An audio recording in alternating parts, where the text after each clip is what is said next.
Thank you, Miqdad. Bismillah ar-Rahman ar-Rahim. In the name of God, the Beneficent, the Merciful. So when I walked in, I asked Miqdad, can I just read what I've written in the report as my presentation? Miqdad said, no, you need to be yourself. So if I can trouble you all to flick to the pages when you have time, where my theological argument for integration is presented. But for now, I'm going to be myself. I'm going to talk football, despite my Mac friend across the table telling me, don't you dare talk about football because Man United.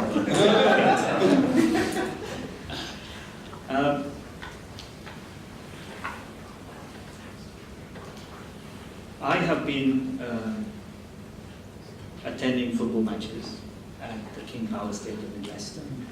My team is Liverpool Football Club, just for clarification. But my home team is Leicester City Football Club. After many years of trying, we finally managed to secure some season tickets.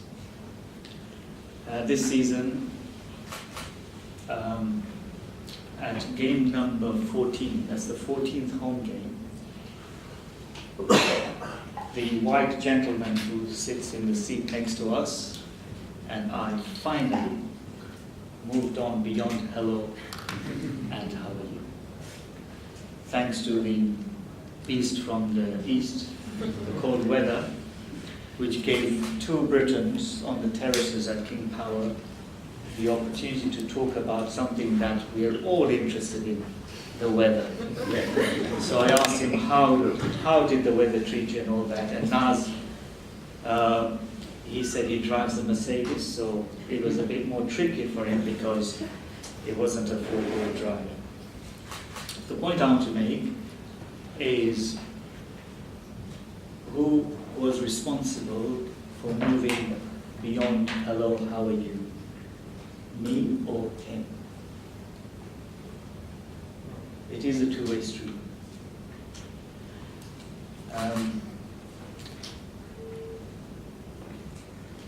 At halftime, my friends and I, we go outside and we have Indian tea, whilst the non-Muslim, largely white supporters will have their cigarette and their beer.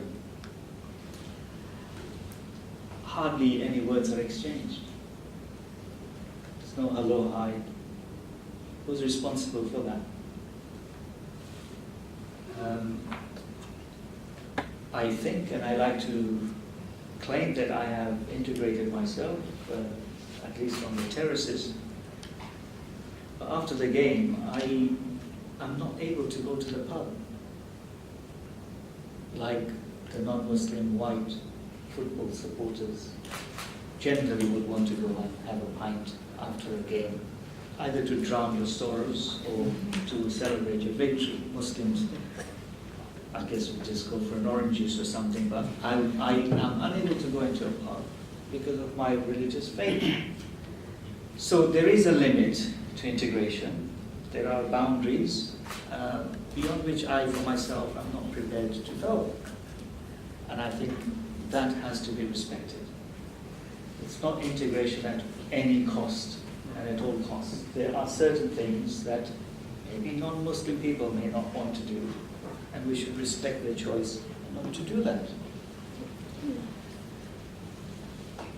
We move on to the street where I live. It's a late 19th century terraced house in the Highfields area of Leicester. The very elderly lady next door has been living there for 50 years, tells me that this street was predominantly white. And over the years, more and more white families have moved out. As we speak, there are only two white families remaining, two very elderly, an elderly couple across the road. And I have every belief that once they move on either to an old people's home or they pass away, it will not be a white family that will occupy that house. It will be an Asian, most likely a Muslim family that will buy it. Because the mosque is 300 yards down the road, the madrasa for the children is conveniently round the corner, Jobs are readily and relatively easily available, particularly in the service sector, in the food industry. And for myself, I guess maybe I just want to live round the corner from my mother-in-law. Not all mother-in-laws are horrible. So, do people deliberately segregate themselves? Do they choose to live only in places where there are people of the same skin color, of the same faith and same religion?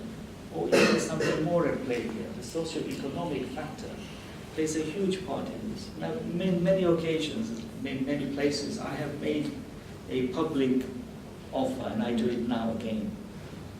I'd love to live in the leafy suburbs of Leicester, Leicestershire. If there's any family out there who wants to swap houses, I will leave all my furniture behind, including my books and my tropical fish, and I will move out. The reality is, people live and choose to live where it's most convenient and comfortable for them and their families. And what is wrong with that, I ask? What is wrong is when people deliberately keep themselves to themselves, even when opportunities to mix and integrate are presented to them. So we move on finally, if you'll allow me, about the choice of school for my children. Our children went to a state school down the road. It was, I guess, a horrible thing for many who looked up to this. The Imam is not sending his children to a Muslim school.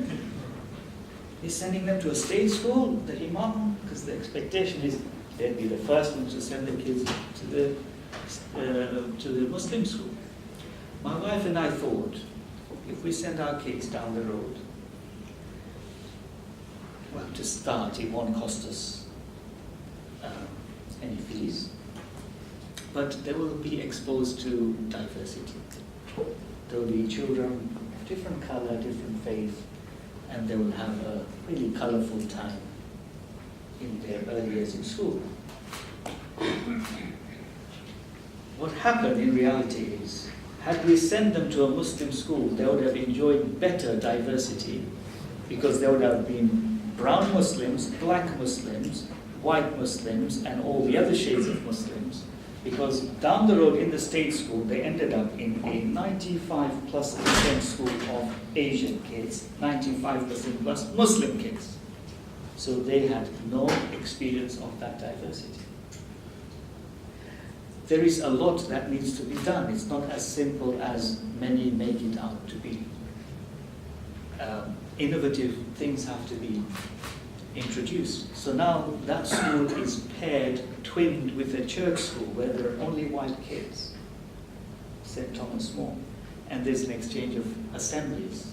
So the village school will come and do nativity plays, etc. These kids will go out, and an email friendship was created between the two schools, and they became friends. They didn't know what the other looked like until one sunny weekend they met in Vicky Park.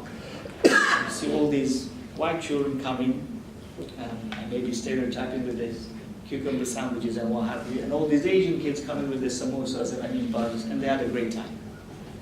We need to invest our resources in enabling our young people to encounter each other. So I'll suffice with that. Thank you for extending me the time. Thank you.